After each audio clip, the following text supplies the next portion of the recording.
And we're on. Okay, I'm at the tub again. I feel much better from the mud bath I had the other day, but I think I had some like toxic shock symptoms from it for a couple days. But yeah, but my skin is like 500% better or more, whatever that would mean. It's a night and day difference.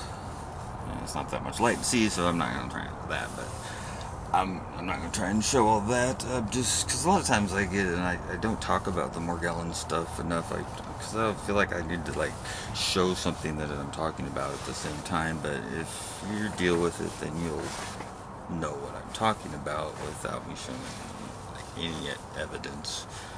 You know, I mean, I guess we don't have to go around and try and convince people that it's real. It's real. I know it's real, so nobody else really needs to know it's real, but it would be nice if we could, you know, get some sort of relief from the government collection agencies, and, you know, child support even would be great, you know. I paid them a lot.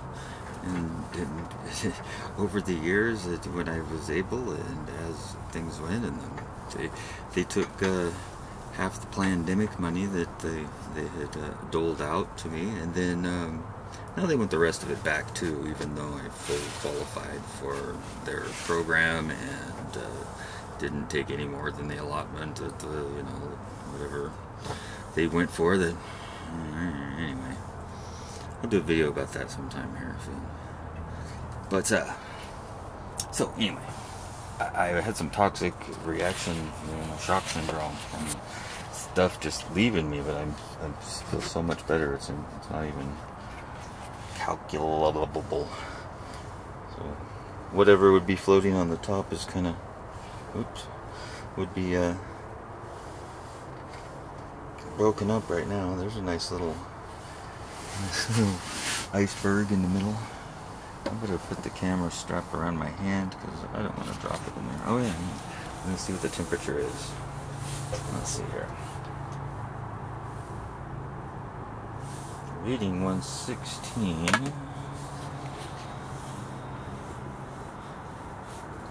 But I haven't stirred it yet. So I'm going to put this down. There for just a second. I think it'll stay there. That won't stay there.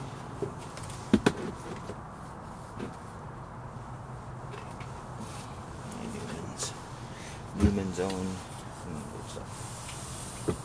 Okay.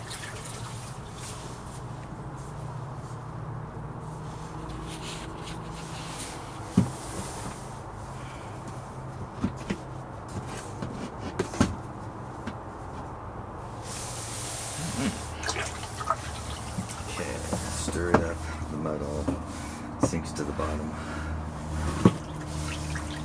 and it gets caked. You gotta like scrape it off the bottom so it just compacts itself.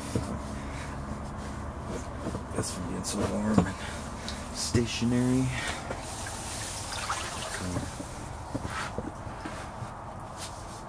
I wonder how many gallons this is. I guess it's 100. Maybe 80 in it. Oh no.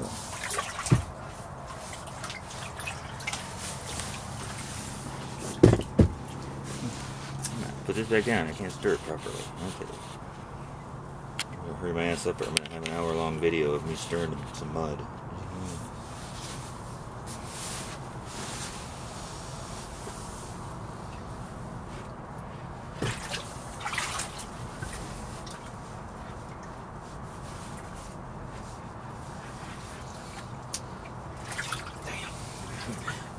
Well, I guess I ain't gonna get any big chunks off right now. Stuck down there. Very well. Oh, I didn't bring the ground wire down. Let's move that. Oh, no, that's right, I used the cord. Talk to myself. Okay. That's good.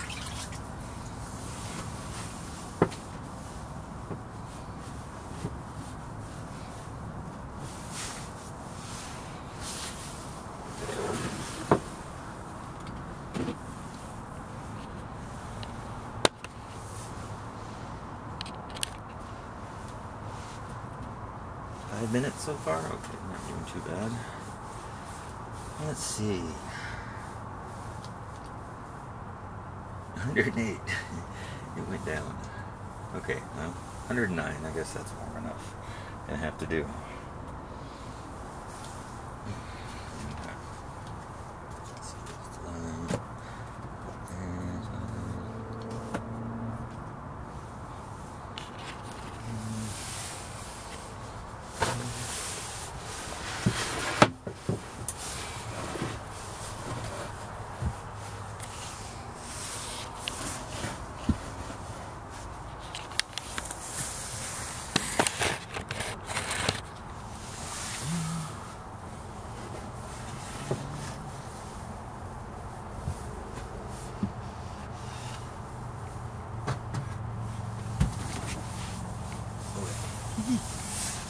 PG.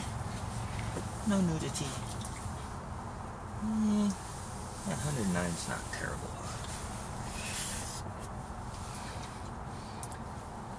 I swear I probably got in this thing before when I had it at 125, 130.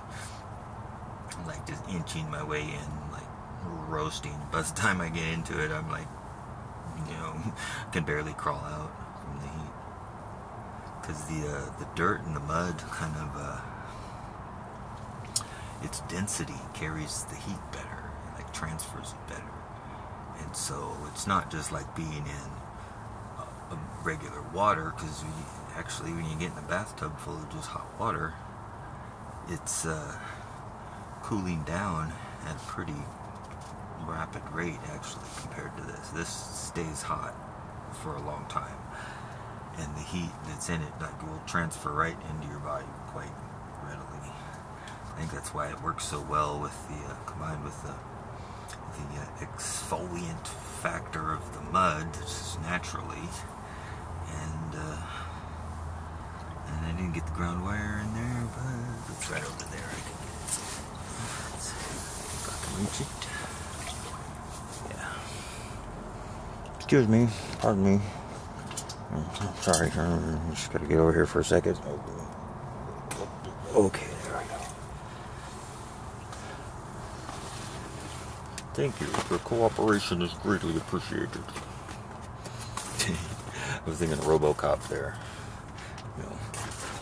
Put down the weapon. You have 10 seconds to comply. I put it down. Put down the weapon. You have 5 seconds to comply. That movie was off. Okay, so plug this into the earth. This is pretty good. Put the genitalia so they don't get roasted like balls in soup. Balls.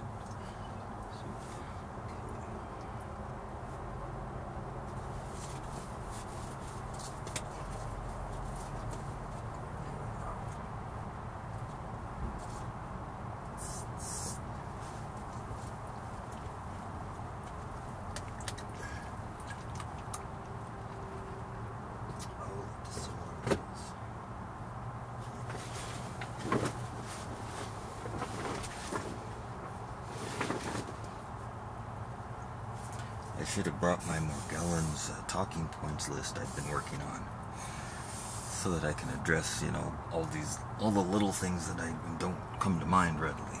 As I think of them, I've been writing them on a list of like the weird, strange first symptoms I noticed and how they, related to things and strange experiences as a result of the whatever it is of the power of my imagination. See, because if you go with the mainstream narrative, Morgellons isn't real. These people got mental problems. They're probably whacked out on dope, and that's what it is. Yeah, that's what it is. It's they think there's hairs growing out of them and bugs crawling on them. The typical, classic signs of dope withdrawals. Get. Maybe some people. Not everybody.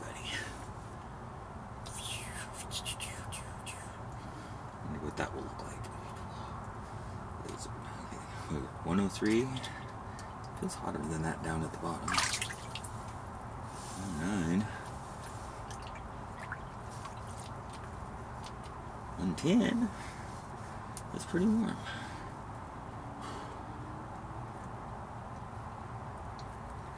That looks strange. There's ripples moving across the surface. I should get the camera and see if I can get that. Like ripples moving across the surface, but they're not quite at the surface. They're just under the surface. The surface is not actually showing the very edge of the ripple. It's just, yeah. Anyway, I'll just show it. Shut up and show it, or end the damn video, you dumbass. Oh, okay, sorry. Let's see now if I can make the phenomenon appear. Just make some reflection. Check.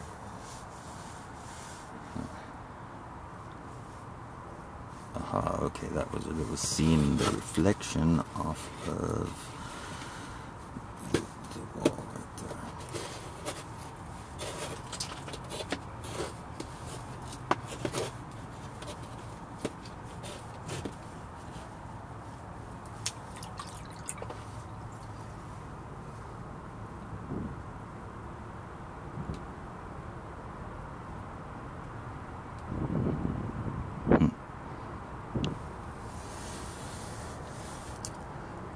Guess you got to be at the right angle.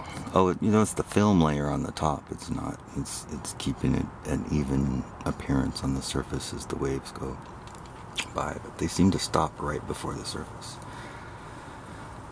Like the surface tension is enough to hold them underneath the very top layer.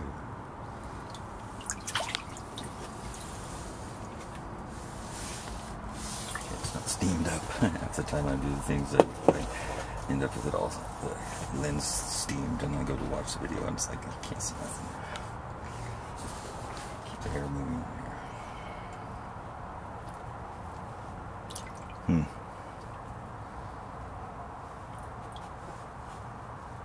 There's some mud. This is my foot. That's my other foot. And that's my third foot. No, wait, no.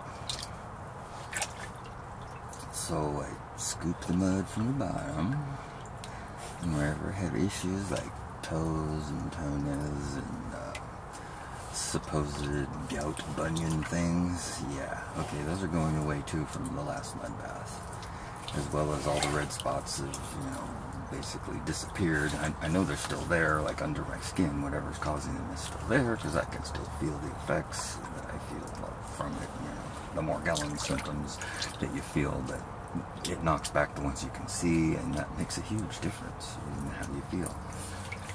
And this is what works. I haven't tried a lot of other things. I just finally, went with it's got to be natural to a large degree. I mean, alcohol isn't technically always natural, but methyl alcohol can be made, whatever, anyone. I haven't made any, but I'm thinking about it. But that's, and then water, going to the rivers and the moving water, especially moving fresh water, because it pulls electrical charge, as well as washing the surface, just in a normal way you think of. But there's a lot more to water than we think, and a lot more to what it can do for us than we allow it to. It's amazing how dumbed down and scared to even attempt to treat themselves everyone is. Everybody's like, oh, I can't do anything with my own health or I'll die. Well, if you think so, maybe you will, so it's probably a good idea. But whatever. Howdy, neighbor.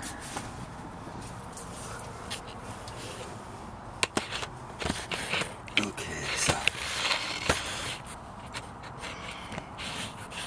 what the hell am I going to talk about? That's probably good. Where am I? 98. 97. Okay, my foot's 106. And 93. I think it's a little warmer than that, actually. Okay, so I think I know what to talk about now.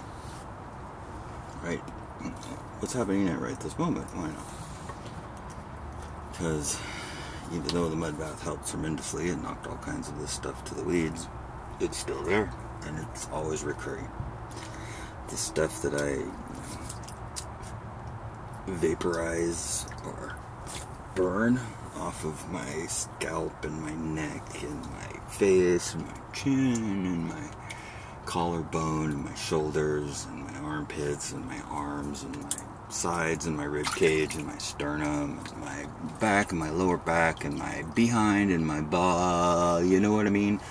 I could burn this shit off of everywhere, so I'm not trying to make videos on all that. That would be a bit much, right? I'd have to put them on some different thing. I'm not going to put YouTube videos of me like butt naked, you know, burning my ball hairs, but I could. I mean, it's not a bad idea. I wonder if that could like get views somehow and I could get paid, because I got to do it anyway, so. But I digress.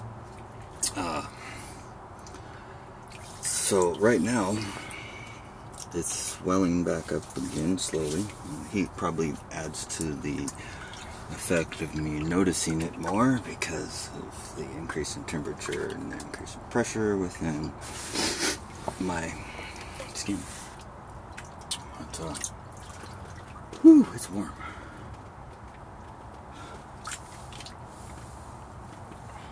$107 in the shade. So, it's the swelling, whatever. There's not even many airplanes right now, so I mean, that's a good thing, but I still have issues even if there's not an airplane. It's just kind of a baseline, probably straight wired to the cell towers or something. Like my temples, my eyebrows, it'll bleed right here and there, and it feels like there's like 20 little nodes or so. I mean, I didn't count them, but all these little end points, like they're coming out under my eyebrow. If you've seen The Matrix, and when they take him out of the power plant, and all the little electrodes detach from his body, they're like pop, pop, pop, pop, pop. You notice like 5 or 6 of them come right off of his Neo's eyebrows. And that's what I'm talking about. Right, all through there, there's all these little end points where it's a little lump there quite often, like a grain of sand under the skin, and if you scratch at it and get it to come loose, it'll bleed a tiny bit of this infected plasma blood, but not really a lot. And the scab will dry up in about 30 seconds, and within a couple minutes it actually falls off, and you can't really tell that anything happened there, except for the a little discoloration, like a permanent scarring kind of look in a way, but nothing terribly extreme. Same thing with the way that it bleeds when my eyebrows are bleeding. Oh yeah, that's what I remember. Last time I was writing down on my list Morgellons things, I recalled the early first things I messed with. Is my toenails were like off the hook bad, and I was like, it's not like I don't take any care of them, that it is just, everything was going south at the same time at that time, and that was one of the worst things. Got to where I couldn't wear shoes anymore. I made copper insoles and my feet stopped smelling, and they haven't really had a problem with that since, even if I don't have this coppers, as long as I don't wear socks or let my feet get too hot. That's a different story.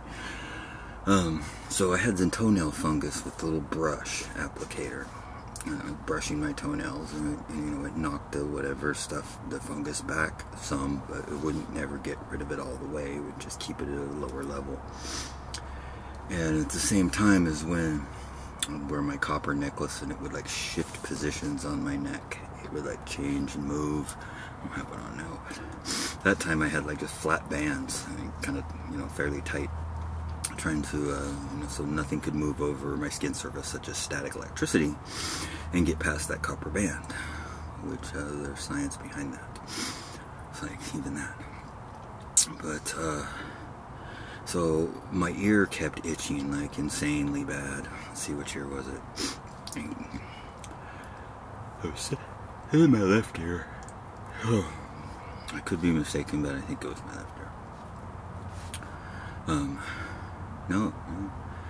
Yeah, left ear. Okay, so after burning a few times with a Bic lighter, which was hard to do because I was so sensitive to the heat that it was just roasting hot, so you can get the flame near me, it was like flick for a second, and big puffs of smoke. Some of it was the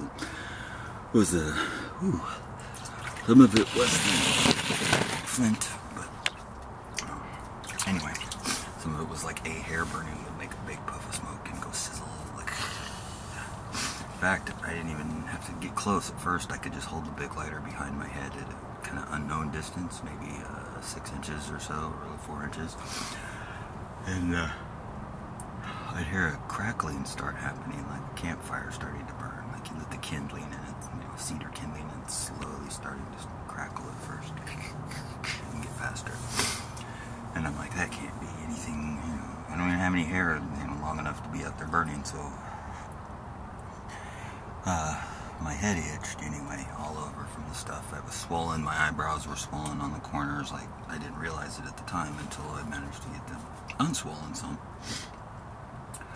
But it had slowly built up over years, and then all of a sudden the problems seemed to all hit at once, though. In fact, maybe that'll build up over months even, I don't know. But like the calcium deposits that people supposedly, supposed calcium deposits on the shoulders, and the gout-related bunions on the knuckles, and the swollen finger knuckles, whatever that's supposed to be, rheumatoid arthritis, and white hair and gray hair, and if you're black, ashy skin, and the same issues as I was just speaking about. That was all over, working its way out. Anyway, swelling up, infected plasma under the skin, which is there now. There's like a slight swollen raised area where my hair is mostly. Wherever the hair would be, is where that it's swollen, and where the most smoke vaporizes off, or whatever's in there vaporizes off. And it doesn't matter if I've got any hairs left, it still doesn't. Just poof, poof, poof, you can smell it. What was I saying? Oh, toe fungus stuff. So my ear was itching like mad, and I was too scared to, do a flame or anything. And I hadn't quite come to the conclusion of dumping methyl alcohol in my ear yet. Although I did a little with a cotton swab, but I didn't just dump it, turn sideways, and let it and wait for 5 minutes for it all to work its way through. But I put some of the fungus stuff with the brush in my ear.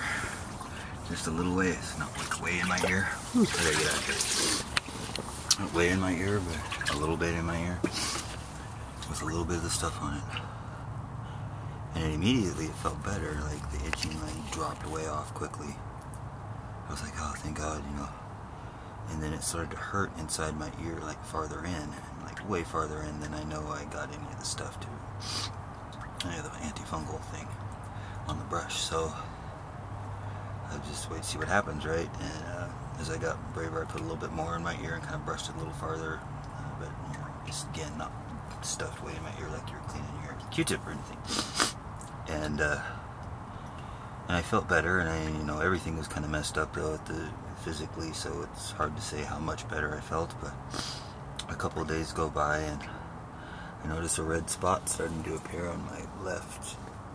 What you call that? Right under your ear, to the side of where the opening of your ear is, above your earlobe, but below the curved part. So right above the earlobe area, the little red, slightly tender spot appeared.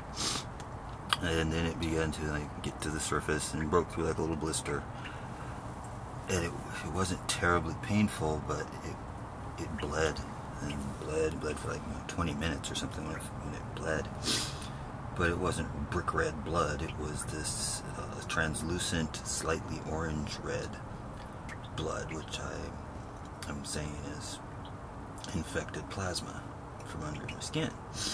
And for months and months and almost years before this, I was having a condition where if I get a cut or a scratch, it would instantly turn pink and puffy, like it was infected, and it just wouldn't heal for a long, long time.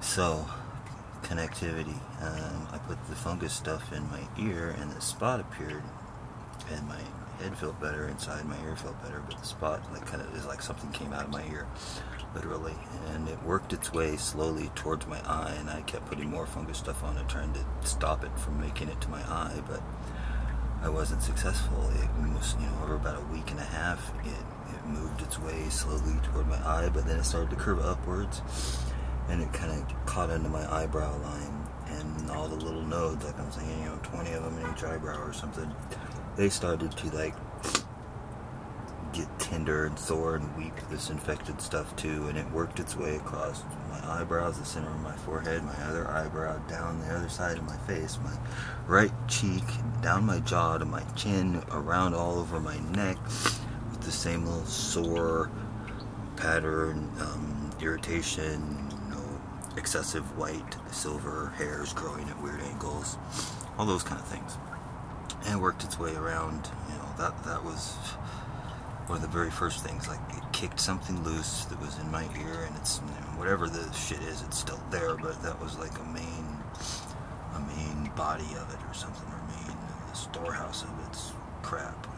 Like, a fungus doesn't have a centralized brain. The whole thing is its brain, kind of, and its whole thing is its body. So fungus's strength is it's got everything it needs to reproduce right there, just being itself, and unless you kill every last bit of it, it's still alive and slowly come back again, or quickly come back, just depends, I guess. But its weakness is also from the same thing, that if you attack it and injure it in one place or in one way, you're injuring it everywhere. So like when I was burning the stuff off my head at first about 2 years ago, I began to notice, and I thought I was imagining things, of course, but I began to notice that the bunion things on my feet and my toenails just seemed to be getting better, and I wasn't doing anything with my feet at that time. I was just like, didn't have the energy a lot of the times. But as time went on, I just had to acknowledge it, like, yeah, that's something to that. Like, I burned this crap off my head, especially the back of my neck, the medulla oblongata area, the crown of my head, down my temples, where the Chargers lightning bolts are on their helmet, that area especially. Sternum, collarbones, shoulders. I started burning all that area, and when not burning because I haven't burned myself, but vaporizing the stuff off my skin there.